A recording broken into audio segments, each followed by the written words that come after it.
Hey everyone, this is Leanne from Of Love and Shiplap and the founder of Sublimation graphics and tutorials. Please be sure to subscribe to our YouTube channel so you never miss out on any new videos. Today I am going to be showing you how to sublimate a zipper faux linen cosmetic bag from Johnson's Plastics Plus. This particular item was part of one of the recent Sublimation trend boxes. If you haven't seen our unboxing videos, you can find those linked in the video description. And if you haven't checked out the quarterly subscription box, I highly recommend you do. It is a great value. You get up to 8 full-size products to try out for your business or your hobby. And it's just a really great way to see what's on the market, what's trending, and decide if it's something that you like and gauge your customers' interests. I love bags in general, but I love the possibilities of this particular zipper pouch. This is the kind of item that it's a little bit more costly for the blank itself, but it has the potential to be sold for so much more based on the contents that you might put inside. This is the kind of item you can market all year round, whether you're doing back to school kits, whether you're doing just new mom kits of like essentials that would fit in here, whether you're doing stuff for weddings, or if you wanted to play into the self-defense market, you can do all kinds of things with this. So I really love the versatility, and I'm decided just to print it with a monogram so that I could then put together all those other kit ideas for you and show you some different possibilities there. We're going to start by getting our measurements, kind of figuring out what size we should make everything, and of course setting everything up in Affinity Designer before sending it to print. So let's go ahead and turn things around and get started. Here's a look at the linen cosmetics bag from Johnson's Plastics Plus. Like many of their other faux linen products, this has a nice thick material. It's not like thin and flimsy at all, which is often what linen does feel like. I love the quality of this for sure. We've got a nice metal zipper, which is fantastic. No worries about it melting when we press our design on. Now, this could be used as a pencil case, of course, but when I see an item like this that's a bit nicer quality, I immediately think about a cosmetics case, or maybe even just like an emergency kit case. Maybe you want to put, I don't know, pepper spray and things like that in it. Which just gives that product a lot of versatility. This is another item that I do recommend considering putting items inside of it that just amplify its overall value and help you profit more. So the cost for this as is $2.50, and they do come as a set, I believe, of 5. I would say you can easily retail these for $10, maybe $15 if you at least put a few items inside. But when I look at an item like this, I'm always thinking big. So one avenue that's very popular right now is self-defense. And this is the kind of little kit item that you could easily bulk purchase some self-defense items, particularly for women, and market towards that niche, that demographic of people, and have like a cute design on this and then put self-defense items in here and sell this as kits. That's a great thing to push at vendor markets, especially.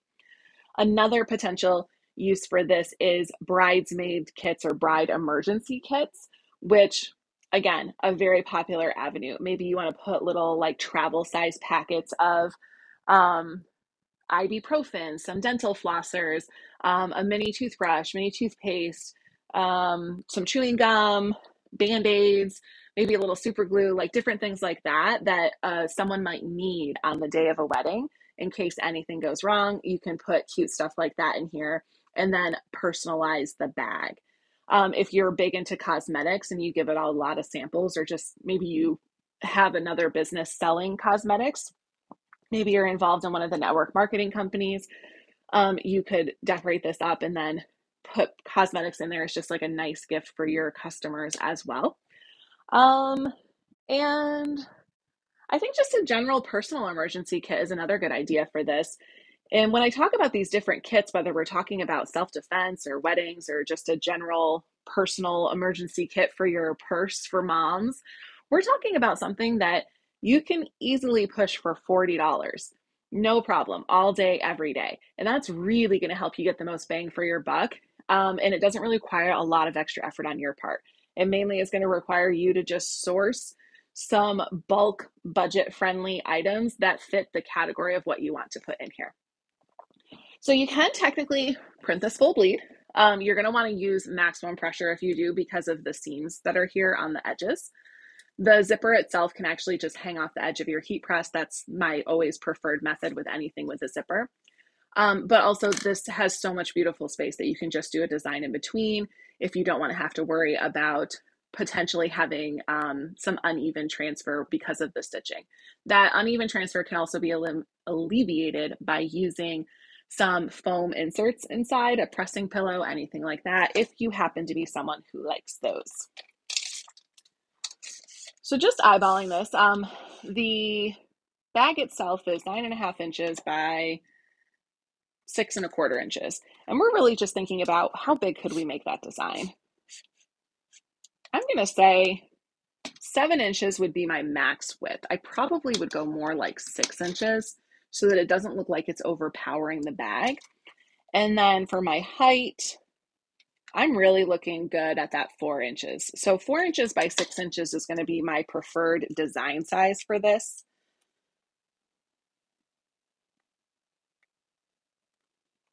But again, if you wanted to do full bleed, we've got that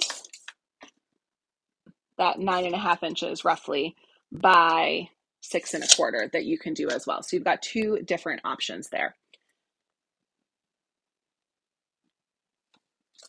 All right, now that we've got our measurements, let's go ahead and open up Affinity Designer and get our design set up so that we can print it on our Epson SureColor F570 Pro printer, which is also available through Johnson's Plastics Plus. And then of course, we're going to press it on Blue, the Fusion IQ, our lovely heat press. We're going to set up our design in Affinity Designer. I am using a Windows PC, but the steps you'll follow will be the same even if you are using a Mac, and this process is applicable in both version 1 and version 2 of the software. Keep in mind that if you are interested in learning everything there is to know about Affinity Designer for the purpose of digital graphic design for sublimation, check out the Affinity Designer Digital Graphic Design Masterclass linked below in the video description. We want to start by opening up a new document that is going to be the size of the page we are printing on and also in the orientation that our printer will be printing. We'll come to File and New or New Document. I'm going to go ahead and select Letter from my print ready page sizes. If you're using version 1, the document setup panel is laid out a little bit differently. All of this that's on the left here is in the middle of the screen, and these bars right here are over on the right. But it should be easy enough for you to be able to navigate that. So I'm going to select the letter size because that's the best size available for our cosmetic bag print.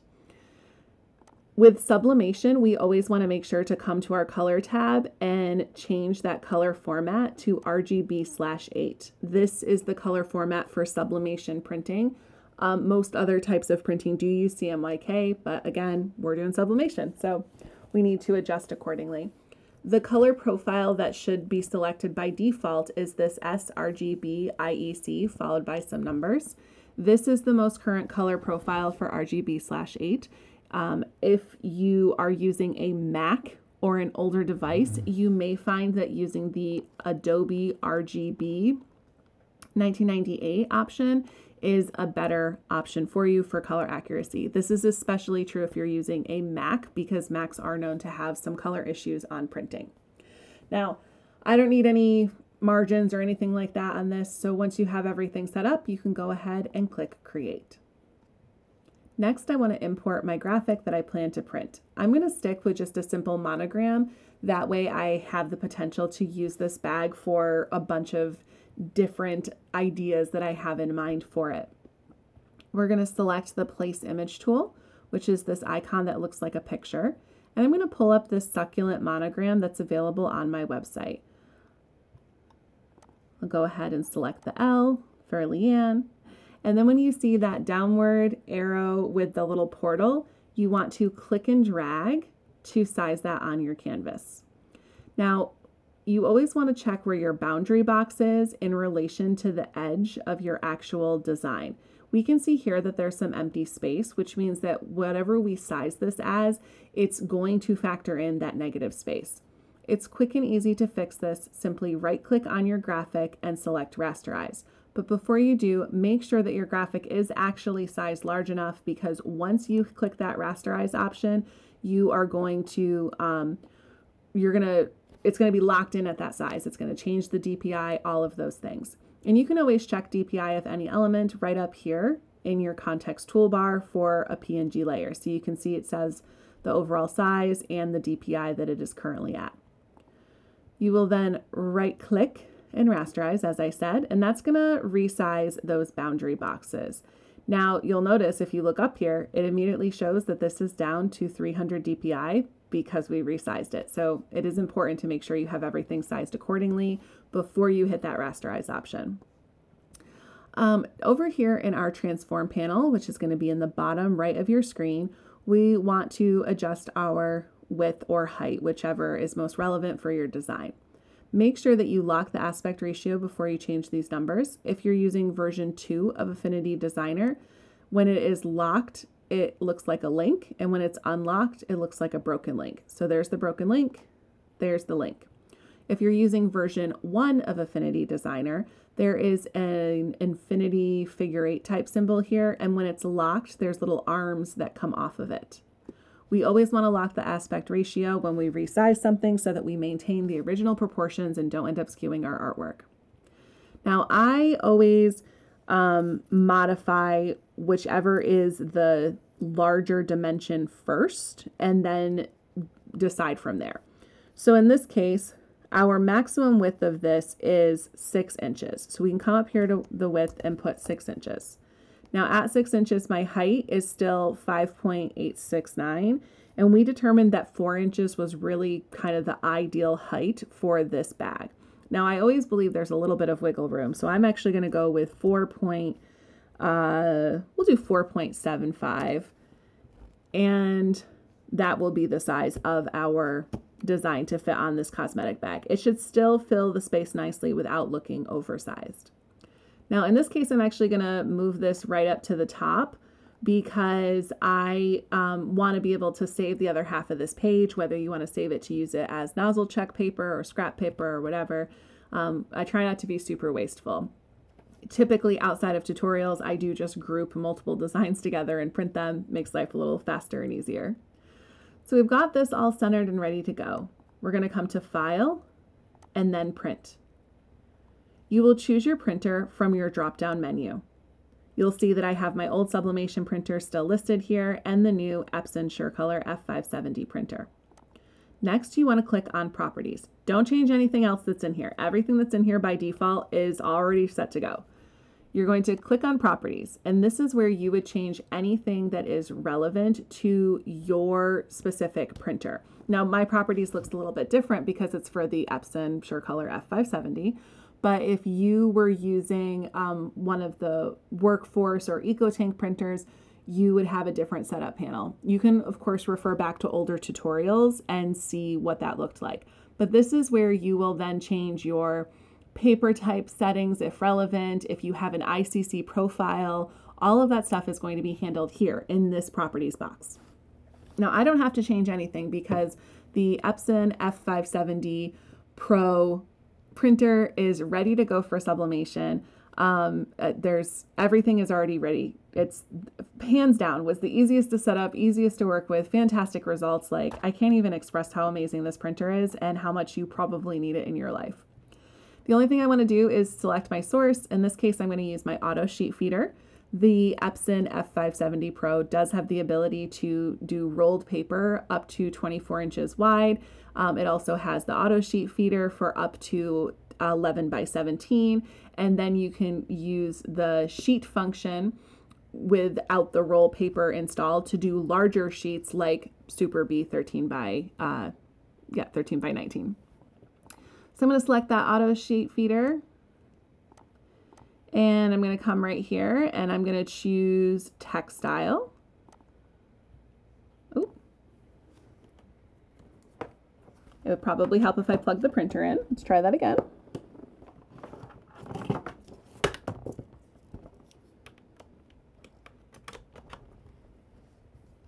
I had the Wacom drawing tablet in. You will see that it actually shows a little X right here telling me that the printer wasn't plugged in.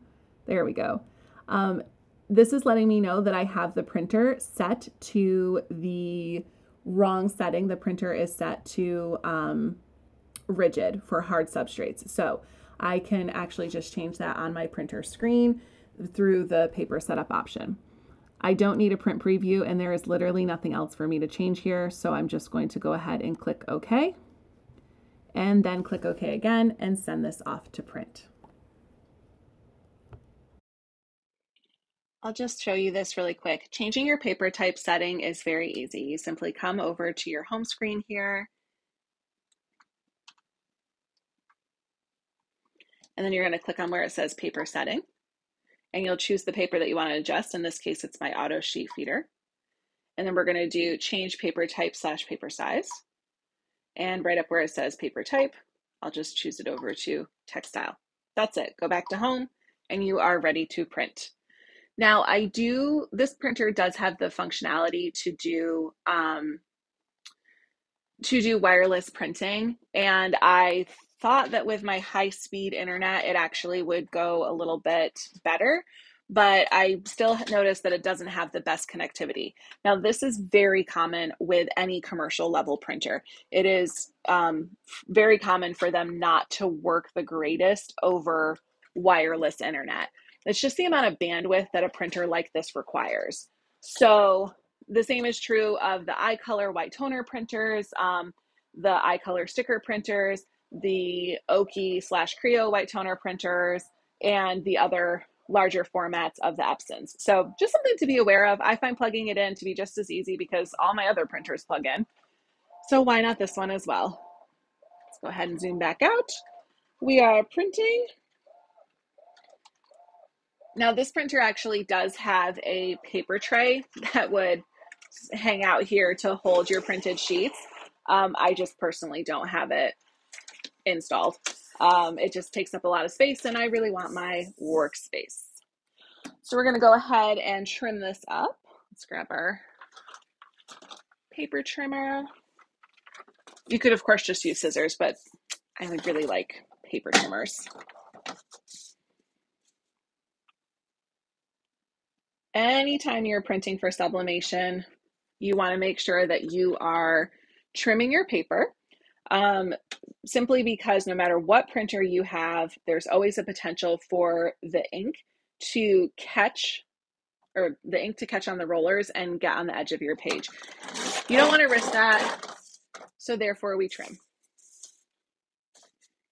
I also just personally like to trim things relatively straight whenever possible because it makes it easier to line things up and make sure that they're centered on my substrate.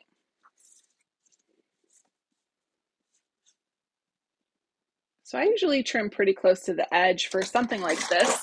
There are some items where, I don't have to worry about that. And if it's full bleed, you don't really have to worry about trimming either. You just get the extra paper out of the way.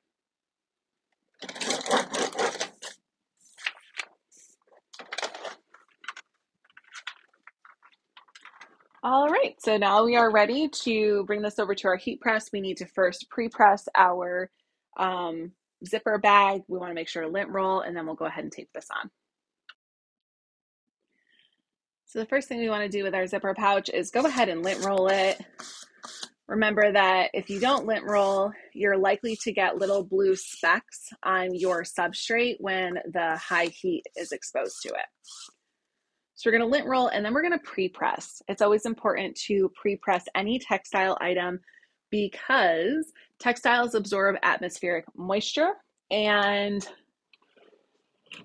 when we expose them to high heat, that evaporates all of that moisture out.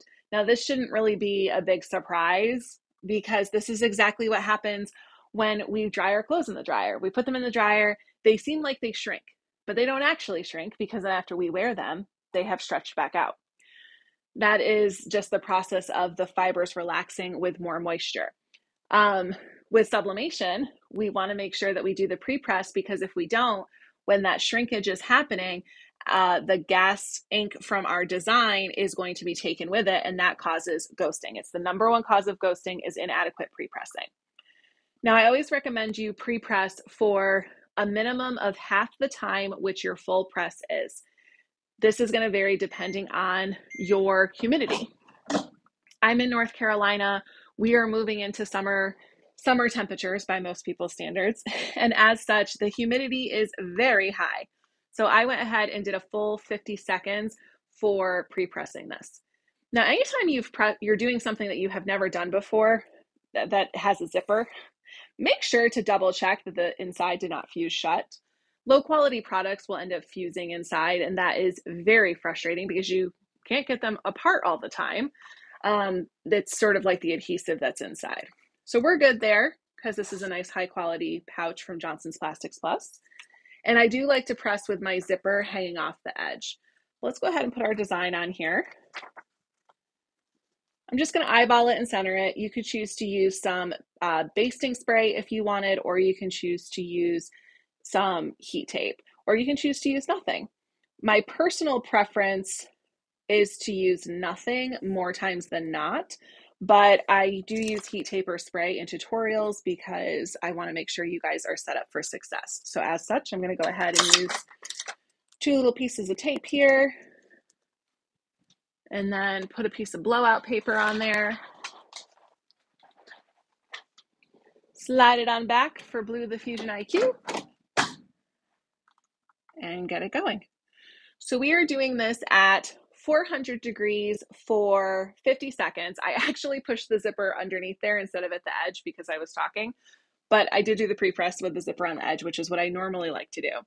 We have a high pressure, which is very important with those seams that we have on the edge. So I'm doing 400 degrees for 50 seconds. This is my go-to time and temp for any thick textile fabrics that are like the faux burlap category, which this is. I am using printer jack paper today, the pink formula, with the Epson SureColor F570 Pro printer. So if you were wondering, can I still use my other sublimation paper? You can for the most part. I've noticed that thicker papers are not good with this printer. So aside from that, you're probably good to go. All right. And I'm just going to pull that up, pull that off. Since we didn't have a plastic zipper, it really wasn't a big deal. I have seen some sublimation items with plastic zippers, but I like to have the zipper hanging off the edge because it just ensures you're going to get like the most even transfer. Now, the last thing I'm going to do is I am just going to give this a good lint roll. This is a good practice with any textile items that have like a woven texture, just to sort of revive the fabric. But you can see the colors look fantastic. This is a beautiful monogrammed pouch, and I am super excited to do some more videos showing you all the different ways that you can stock this little pouch and market it. So those will be coming soon. If you give this product a try, be sure to show it off in Sub That. Also, don't forget to check out the video description for links for everything used today, discount codes for Johnson's Plastics, and of course the link to our digital graphics and more. Thank you so much for joining us, and have a great rest of your day.